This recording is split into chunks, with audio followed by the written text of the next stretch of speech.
Have you ever met a real wolf face to face? Were you standing close to each other, looking each other in the eye, and did you stroke the wild beast? Of course, who would voluntarily agree to such a meeting? Only a madman. No one would agree to voluntarily go into the forest to meet a pack of wolves one-on-one. After all, such a meeting would almost certainly cost a person their life. Many people are afraid of wolves because they are sure that wolves are aggressive and bloodthirsty. But the hero of our story today not only decided to go to the forest to meet a wolf, but he even lived in their pack for 2 years, which made a huge contribution to the study of their life and habits in general. So let me introduce him. This is the famous doctor of biological sciences, honorary professor at Ilya State University, Yasin Konstantinovich Boridze. He spent 20 years of his life studying the behavior of wolves in their natural habitat, until one day he decided to meet them in person.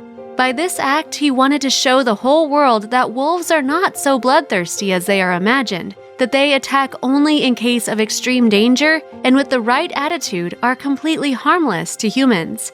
It happened in the 70s. After long studies of the behavior of wolves, Yasin Konstantinovich nevertheless decided to have personal contact.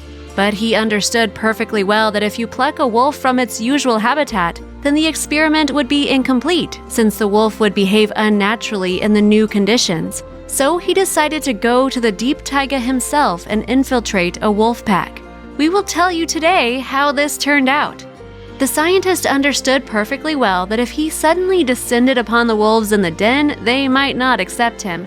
Therefore, he spent several months preparing for personal contact.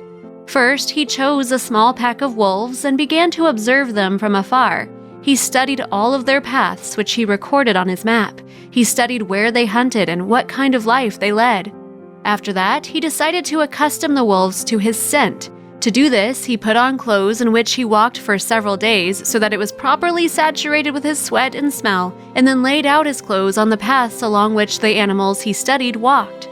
At first, the wolves tried to bypass the unfamiliar objects that smelled like a stranger, but gradually they began to get used to them. Thus, the man accustomed them to his scent so that the wolves would not be afraid of him, but instead would recognize him. After the wolves got used to his clothes on their territory, he moved on to the next stage of training.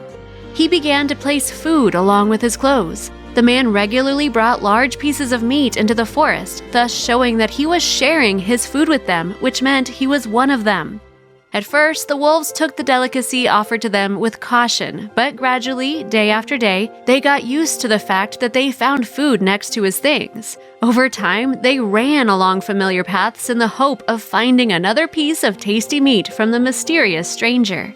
After this stage, Yasin Konstantinovich decided to go straight to the wolf's den.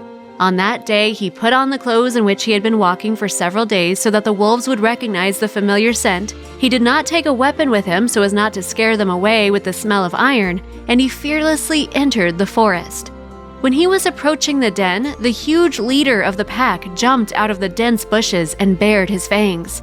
The man stopped and tried not to make unnecessary movements so as not to provoke the wolf to attack. The wolf showed his teeth angrily, but he did not attack the man, only warned him that he was defending his territory. Then the man looked directly into the wolf's eyes. He wanted to show him that he was not afraid of him and that the wolf had nothing to fear since the man did not wish him harm. So they stood for several moments, looking into each other's eyes. After that, the wolf turned around and went into the depths of the forest. The scientist realized that there was no need to rush things and returned to his camp. For several more weeks, the man walked in circles around the wolf pack, every day getting closer and closer to them, until one night he stayed to spend the night next to them. He slept only a couple of steps from the wolves, but they did not attack him. From that moment, the man started living next to the wolves. He went hunting with them, slept next to them, and tried to adopt their habits. Soon, he himself behaved like a wolf. Of course, he could not eat raw meat, so he made an agreement with his colleagues who set up camp on the outskirts of the forest, and they left food for him at an agreed place. In order not to adopt an extraneous human smell, the man avoided personal contact with other people, but communicated with them through notes in which he wrote about his observations and shared the latest news of his research. Once, when the man went for his ration, he heard stirring in the bushes. He stopped to listen, and he was stunned by what he saw. A huge bear came out of the bushes at him. Apparently, the man entered the bear's territory, and now the bear prepared to attack the stranger, furiously snarling and baring his teeth. The man was unarmed and realized it was unlikely he would be able to protect himself from the wild beast. Gently stepping back, he tried to climb a tree, but he fell to the ground, severely injuring his leg. Now the man could not get up to run or even walk away as his leg was hurt very badly. He closed his eyes, understanding the situation was hopeless, but then he heard a familiar growl behind him. He opened his eyes and saw that the wolf pack he had been living with were coming out of the forest one after another.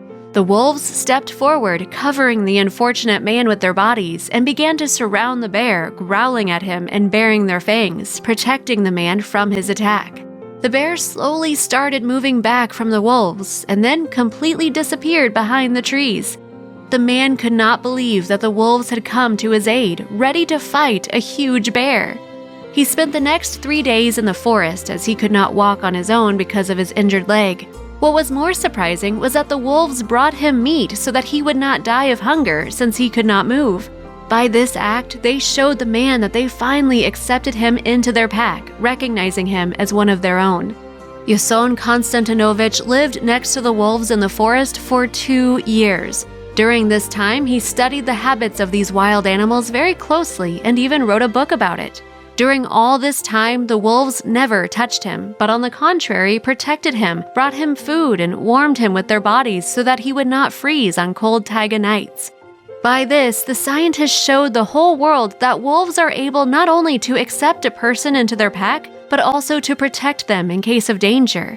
That if properly treated, they are absolutely harmless to humans and could actually show feelings of compassion and care. Write in the comments if your attitude towards wolves has changed after this story. What do you think about it? Like and subscribe to our channel so as not to miss new interesting stories about people and animals.